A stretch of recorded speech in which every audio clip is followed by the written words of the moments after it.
Hi again everyone, welcome back again di Bitcoin Update. How are you today? Semoga sehat selalu, walaupun marketnya lagi kurang begitu sehat, tapi teman-teman tetap harus aktif dan menjalankan aktivitas dalam keadaan sehat tentunya.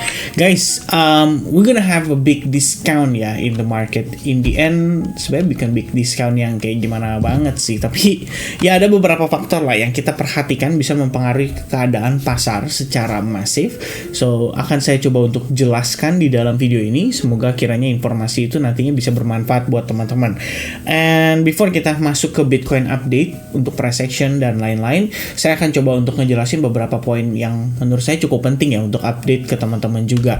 Pertama, teman-teman, Ethereum ETF itu sudah memasuki hari kedua perdagangan, dan so far dalam 2 hari ini totalnya jadi outflow ya, sekitar 44,1 juta dolar. Lagi-lagi biang keroknya Grayscale guys ya. Grayscale buangannya itu udah sekitar 811 juta dolar hanya dalam waktu 2 hari aja. Dan di awal seednya itu adalah 9,2 billion dollar. Karena memang kita udah ngecek juga ya di websitenya Grayscale sekitar 2 hari lalu bahwa mereka awal mula pertama kali aktif itu sudah menawarkan kepada klien-klien mereka melalui Ethereum Trust. Jadi kan kalau dulu teman-teman pernah dengar ya GBTC ya, Grayscale Bitcoin Trust. Nah, ini Grayscale Ethereum Trust. Nah, penawaran itu sudah berlangsung lama teman-teman. Jadi sebenarnya tetap ya di awal ini holder terbesar untuk sekelas institusi itu masih Grayscale. Sayangnya adalah BlackRock perjalanannya terhenti di hari kedua ya. Biasanya kalau Bitcoin kan kita lihat waktu lalu aktif ya, beli terus.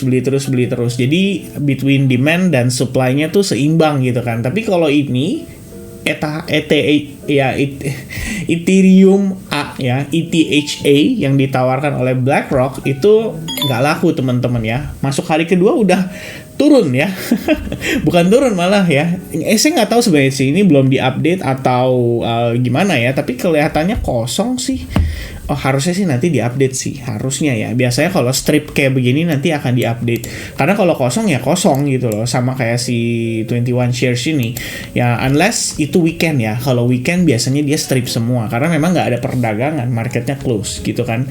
Ya tapi nggak tahu, nanti kita lihat lah ya, apakah nanti akan terupdate atau tidak. Tapi mudah-mudahan sih terupdate dan ada angka yang positif. Jadi Ethereum bisa rebound tipis ya teman-teman sekalian. By the way, ya, that's the thing yang saya pengen update ke teman-teman. Kemudian Bitcoin untuk si ETF-nya, well, not so bad lah ya. Kalau kita lihat pada tanggal 24 Juli sih totalnya masih plus ya, around 44,5 juta dolar yang masuk. Dan BlackRock-nya masih dengan 66 juta dolar ya so far yang masuk teman-teman. Tapi kalau kita ngelihat nanti, mungkin timbul pertanyaan, kenapa? Tapi, ini kita baru ngomongin guys ya. Oke, kita baru ngomongin ya, ternyata sudah terupdate. Ya, ini untuk Ethereum punya ETF ya, BlackRock. Ya namanya 17,4 juta ya, nggak ngefek-ngefek banget ya, tetap minus in the end sih hasil akhirnya. Ya begitulah teman-teman sekalian, namanya juga Grayscale ya, biasa biang kerok. Dulu-dulu juga sama tuh, orang takut banget ya GBTC unlock ya kan, ternyata nggak ada apa-apa, nggak pengaruh-pengaruh gimana banget. Ya, so in the end, ya, ini mempengaruhi keadaan pasar tentunya. Optimisme pasar terhadap ETF Ethereum cenderung berkurang, melemah. Awalnya sempat positif tapi kemudian negatif lagi. Kemudian kalau kita ngecek ya Bitcoinnya gimana nih Vin? Ya, ini posisi lagi mengalami koreksi. Well, actually sebenarnya teman-teman dalam beberapa hari terakhir saya punya keyakinan memang market akan mengalami koreksi. At least di Discord ya, saya juga update demikian ya. Starting from yesterday I guess ya. Jadi saya sudah mengatakan beberapa kali, walaupun ngelihat sempat positif nih kayaknya, tapi enggak sih teman-teman. Buat saya pribadi ngelihatnya cenderung negatif gitu ya tendensinya. We have bear flag ya. Ini bear flag kemudian terinvalidasi, tapi saya yakinkan ya secara struktur internal pun kita belum break dari Fibonacci 62%, 79%. Dan saya katakan the more uang institusi masuk maka lebih sensitif juga pergerakannya. Well, tadi malam ya, di berapa tuh ya? Kayaknya jam 8.30 lah New York Stock Exchange buka, boom, harga naik, wah sampai atas tapi balik lagi turun ke bawah ya. 2 kali dua kali ya, karena di jam 10 jam 11-nya ya setelahnya juga sama teman-teman. Memang sih dia naik tapi in the end kena rejection lagi. Jadi saya tekankan kepada teman-teman bahwa overall yang diperhatikan adalah internal structure-nya dulu nih. Ya, seller still in control, itu artinya price action masih bisa nunjukin Bitcoin turun ke range yang lebih rendah, which is itu saya update juga. Dan sekitar 2 hari terakhir ya ini masih sama ya. Ada teman-teman yang request juga, Vin, tolong dong di-update untuk Elliott Wave Count-nya, kira-kira gimana. Saya bilang seperti ini, menurut saya high probability saat ini ya seperti ini gitu loh. All the moves yang terjadi dalam beberapa hari terakhir masih menjadi bagian dari subwave 1. Ya, dan ini saya update sekitar 20 Juli 2024. Well, sebenarnya udah lama ya saya update seputar hal itu, karena seingat saya sih di chart saya sudah cukup lama saya update seputar hal itu ya, dari tanggal berapa ya, udah lama banget. Wave count itu udah ada lama banget ya. Harusnya sih. Ya, pada intinya kita memahami bahwa kondisi first push ini biasanya sih adalah merupakan indikasi awal juga ya dari market mengalami reversal. Yang kita butuhkan setelahnya itu adalah bagaimana dia bisa menjadi, ya ini dia teman-teman sekalian ya, tanggal 17 Juli saya per update ini. Ya, in the end bagaimana kita bisa melihat dia pullback di wave 2-nya, menurut saya itu akan berperan penting juga terkait dengan progres pergerakan pasar secara keseluruhan. Jadi kunci utamanya kalau buat saya saat ini adalah melihat bagaimana dia pullback-nya nih ya. Kalau misalkan dia pullback dalam keadaan ABC kayak gini, nanti kita coba untuk identifikasi teman-teman ya. Jadi apakah dia zigzag, apakah dia flat corrective, apakah dia expanded, nanti kita akan coba bedah teman-teman. Tapi once again, before kita lanjut ya, saya pengen sedikit nambahin lagi buat beberapa poin ke teman-teman ya. Jadi kalian bisa follow nih, namanya Ki Yong Chu ya, dia adalah founder dan CEO dari CryptoQuant. Dia menjelaskan kepada kita guys bahwa setelah Mt. Gox ya, creditors dibayar, sebetulnya Kraken punya spot Bitcoin trading volume and exchange flows itu udah normal teman-teman. Ini dijelaskan di CryptoQuant punya on-chain data. Jadi kalau kita lihat sebelumnya sempat nge-spike beberapa kali, tapi kemudian sebenarnya mendatar ya, dalam tanda kutip, tidak terlalu yang volumenya tuh sangat signifikan, sangat besar, menandakan bahwa sebenarnya tidak ada instan dam yang dikhawatirkan oleh para pelaku pasar. Terus apakah penyebab dari market koreksi ini adalah Mt. Gox? Sebenarnya enggak ya. Kalau saya lihatnya itu kayaknya gara-gara China juga sih. China itu memberikan pengaruh dari faktor unexpectedly cut interest rate. Ya, jadi kalau teman-teman yang tahu, ya di China ini sekarang posisinya lagi goyang ya teman-teman untuk perbankannya, dan sehingga langkah yang dilakukan oleh China adalah melakukan rate cut terhadap reverse repo-nya mereka dari angka 1,8% ke 1,7%. Dan so far pengaruhnya terhadap pasar, I guess kayaknya stock market China juga drop ya. Coba kita lihat SSI ya, Shanghai apa ini namanya, lupa saya. Tapi SSI itu adalah ininya. Nah, there we go. SSI Composite Index ya. Per hari ini aja kalau kita lihat posisi market ini drop ya, gap down. Habis itu lumayan signifikan guys. Ini udah berlangsung sejak minggu lalu sebenarnya kalau teman-teman paying attention ya. Kalau minggu lalu sebenarnya faktor GDP ya, GDP-nya China turun juga. Kemudian per Senin mereka melakukan rate cut, kalian bisa lihat ya, ini drop. So far sih sudah drop around 3%-an. Dan ini juga nggak sendirian teman-teman, tapi ngajak Nasdaq untuk turun, ngajak US30 untuk turun. Ya, walaupun nggak banyak, tapi ngajak S&P 500 juga untuk turun. Jadi so far, market ini terkena dampak secara masif atas kebijakan yang diambil oleh China. Apakah ini sebenarnya adalah sebuah hal yang tidak wajar? Justru sebenarnya statement unexpectedly-nya sih yang mungkin tampaknya membuat market mengalami kepanikan ya. Dalam tanda kutip di sini ini bukan narasi Mt. Gox lagi jadinya. Jatuhnya adalah narasi ya kita bilang balik lagi ya ke narasi yang digoreng udah sejak lama, yaitu resesi ekonomi gitu kan. Tapi di China yang mungkin terjadi terlebih dahulu, karena udah beberapa China tuh, bank-bank di China tuh udah beberapa collapse guys, berdasarkan info yang beredar terakhir. Dan efeknya juga, kalau saya nggak salah ya, kemarin kayak saya ada baca-baca artikel, saham perbankan juga kena ya di Indonesia. Tapi nggak parah sih ya. Kalau kita lihat fine-fine aja ya. Kalau kita lihat di sini BBRI mungkin ya drop juga. Tapi ya BBCA sih masih kuat. Jadi saya pikir nggak terlalu terpengaruh ya. Cuman in the end kalau kita ngelihat secara keseluruhan US equities ya, rata-rata equity itu lagi pada drop juga teman-teman, menyambut data tersebut atau menyambut kondisi tersebut. Dan saya pikir ini juga memberikan pengaruh terhadap Bitcoin. Justru menariknya buat saya adalah Bitcoin itu nggak terlalu parah ya impactnya, nggak seperti S&P 500 dan Nasdaq yang dropnya udah parah juga gitu loh. Kalau teman-teman perhatikan di sini untuk Nasdaq 100 aja dia dropnya udah lumayan ya. Ya, tadi malam aja satu session ya, dia drop sekitar 3,8% guys untuk teknologi ya, punya stok.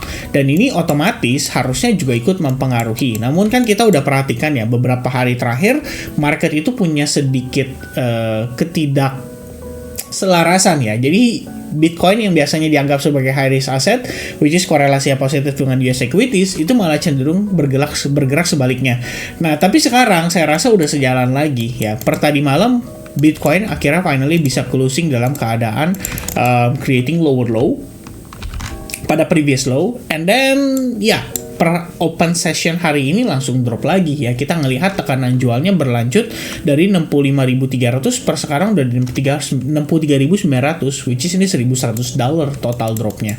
Nah teman-teman sekalian, tinggal pertanyaannya terkait dengan koreksi atau pullbacknya ini, apakah dia akan berlangsung dalam kondisi seperti ini, zigzag, maksudnya flat corrective, atau kecenderungan zigzag ya. Kalau misalkan kita mau ngelihat dia kecenderungan zigzag, maka ada probabilitas Bitcoin tuh bisa revisit up to $60.000 dengan kondisi di mana di sini terdapat fair value gap ya. Jadi saya markingnya mungkin agak di bawah di sini karena dekatnya dengan $60.000 ya. Dan juga Fibonacci, kalau kita pakai Fibonacci dari bottom ke top ya, range price tersebut adalah 60-50% retracement. Ya, lebih kurangnya begini teman-teman. Nah, sehingga akan sangat wajar bila mana Bitcoin harus mengalami koreksi, retracement, ya, break terhadap previous low ini dengan tujuan untuk retest terhadap area SNR major yang ada pada pergerakan ini. Ya, secara pergerakan bulanan sih Bitcoin harusnya masih dalam kondisi yang bullish. Tapi kalau misalkan kita bergerak di bawah range yang tadi saya marking, which is itu di $63.000, nah ini sebenarnya jadi kurang begitu bagus ya. Mungkin closingnya Juli malah jadi nggak hijau, malah jadi memerah, which is ini sangat-sangat disayangkan ya dengan momentum yang sudah ada saat ini dan beberapa informasi serta data yang bisa mendukung kondisi itu untuk valid. Dan teman-teman perlu diingat juga ya, dalam beberapa hari ke depan kita akan berhadapan dengan Jerome Powell ya. Tepatnya 6 hari ke depan ya. Jadi kita akan berhadapan dengan Jerome Powell. Saya nggak tahu dia bakal ngomongin apa, tapi ini masih lama sih prosesnya juga.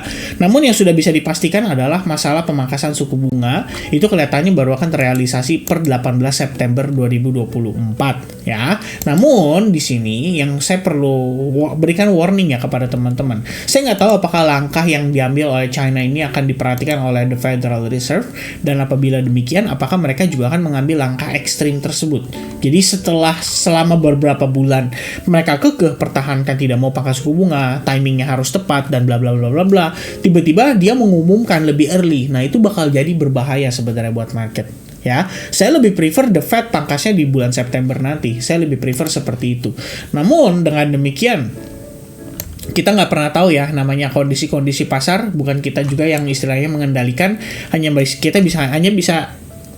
basically kita hanya bisa mengikuti arus pasar aja. Dan ya tergantung ya nanti kira-kira the Fed itu akan umumkan hal apa gitu loh di situ. Tapi mudah-mudahan sih dia stick dengan plannya, karena kalau misalkan dia ganti kebijakan itu secara mendadak dan ekstrim, ini bisa mempengaruhi US election juga, which is itu harusnya tidak akan terjadi, mudah-mudahan teman-teman. Bahkan Donald Trump juga bilang ya, kalau bisa nanti pangkas suku bunganya setelah US election. Kenapa? Karena dia nggak mau mengganggu kestabilitasan. Saya rasa sih itu yang diperhatikan. Oke, so balik lagi ke price action. Itu tadi yang saya jelaskan teman-teman sekalian. Mungkin saya breakdown dari time frame kecilnya ya. Ini yang saya coba jabarkan by the way di Telegram ya tadi pagi. Saya nggak update untuk Bitcoinnya karena baru update seputar price action dari altcoins juga. Jadi saya pikir ya udah ntar aja tunggu closing ya. Dan setelah closing ternyata Bitcoin udah langsung responsif terhadap internal structure yang saya mention di sini. Jadi mid to long term acuan time frame tetap besar ya di time frame 4 jam dan daily. Tapi untuk short term, well teman-teman bisa lihat struktur internal itu memberikan kalian sebuah pemahaman ya bahwa tren yang terjadi pada pergerakan selama lebih kurangnya 2 hari terakhir ya ini adalah tren yang cenderung bearish atau negatif. Tapi ini secara jangka pendek teman-teman sekalian. Nah yang saya terakhir sampaikan kepada kalian tadi ketika kita ngebahas di sini, ini buat pandangan saya ya. Kalau misalkan Bitcoin gagal nih pertahankan range low level ini, kalian harus pahami, kita harus pahami bahwa all of this movement itu adalah 1, 2, 3, kemudian 4 dan 5 ya. Di sini internalnya juga nih teman-teman 1, 2, kemudian 3, 4 dan 5 ya. Finishing untuk wave 3-nya. Jadi, kalau kita lihat di sini, ini overall-nya dianggap sebagai impulsive wave atau motive wave di dalam Elliott Wave Count.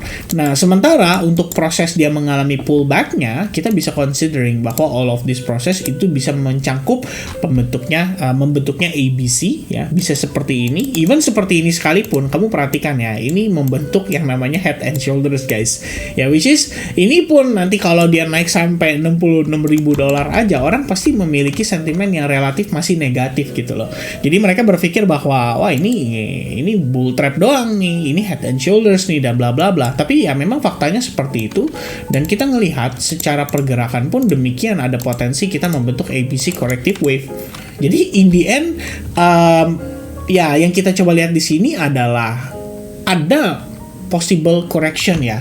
Dan possible correction ini tergantung teman-teman menilainya seperti apa. Apakah kalian memang investor cuman jangka pendek atau kalian sangkuter ya kan? Kalau misalkan teman-teman investor jangka panjang dan kita sudah melihat berbagai hal yang sekiranya mendukung nih untuk market memiliki potensi bull run pada di kuartal 4 nanti, maka sebenarnya ini pullback, ini correction itu bakal jadi opportunity yang menarik untuk kalian manfaatkan, terutama di altcoins kesayangan kalian karena mereka juga pastinya akan ikut terkena dampak ya. Jadi terakhir banget saya bahas di video yang ini sempat mention kan soal total 1 dan secara pergerakan well total 1 juga sejalan ya dengan Bitcoin, which means ya ini yang saya expect. Antara dia ngambil liquidity dulu di bawah low point ini, kemudian dia reaktif atas imbalance ini dan dia mantul, atau teman-teman sekalian ya kita malah melihat dia terus mengalami pelemahan hingga dia mencapai range area imbalance langsung gitu ya. Jadi maksudnya gimana nih ya? Maksudnya gini teman-teman sekalian, in the end ini pergerakan mirip lah dengan si Bitcoin. Kalian bisa lihat juga dari segi price action-nya untuk total 1 dengan Bitcoin lebih kurang mirip. Cuman kenapa ini bablaskan lebih rendah? Karena beberapa altcoins itu dropnya lebih banyak, terutama ya Ethereum ya. Ethereum sendiri dropnya lebih jauh. Jadi kalau total 1 termasuk dengan market cap-nya Ethereum ya jelas harganya turun lebih jauh gitu ya. Namun di sini saya pikir kalaupun nanti kita ngelihat dia mengalami pullback atau rebound ya, satu yang kita perlu perhatikan concern utamanya adalah balik lagi ke internal structure. Jadi to keep it simple guys, kalian bisa lihat di sini ada internal structure, dia sudah creating lower low. Ya proses di sini mencakup tekanan jual yang lumayan agresif. Di sini terdapat area supply, kemudian di sini terdapat imbalance juga ya teman-teman lebih kurangnya. Sehingga kalau misalkan Anda mencari peluang untuk sell shorting ya jangka pendek ya sebenarnya sah-sah aja dan feel free untuk lakukan itu. Karena memang secara struktur nggak salah ya, kita bisa katakan bahwa struktur ini mengatakan bahwa the bear is still in control gitu loh. Ya, ini kita lihat di sini, ini naik sampai sini aja 50% retracement dan menariknya termasuk dalam retest ya di previous support. Jadi ini sudah merupakan area yang cukup penting ya untuk Bitcoin saat ini. Dan sekali lagi saya katakan kepada teman-teman bahwa di overall movement kalau buat saya personally yang ngelihat ini masih termasuk dalam bagian dari koreksi. Ya, ingat ini dia create higher high guys. Dan ini sangat impulse prosesnya gitu loh. Jadi ini pullback setelahnya saya anggap ini sebagai potensi untuk menciptakan higher low ya. Entah seperti apa pergerakannya, tapi yang pasti mudah-mudahan jangan sampai ada tekanan jual yang impulsif dan agresif. Karena bila itu itu yang terjadi, resiko untuk Bitcoin bergerak ke harga di bawah 55.000 itu jadi meningkat sangat drastis guys. Ya, so what we need adalah a corrective pullback, ABC corrective wave diutamakan kalau bisa seperti itu, which is kita ngelihat di sini, let's say ini udah A wave ya, karena ini pergerakannya udah beberapa wave di dalamnya gitu kan, dan tinggal ABC aja gitu loh, either itu zigzag atau ya korektifnya yang cenderung flat. Ya, kita lihat nanti, kita review lagi kembali setelah kita melihat adanya pullback dulu untuk mengejar wave B-nya ya. Dari situ kita baru bisa tahu teman-teman sekalian. Oke, so that's gonna be the update for Bitcoin. Semoga informasinya bisa bermanfaat buat teman-teman semuanya. Have a nice day to you all and see you guys again in the next update. God bless, cheers, and bye-bye guys.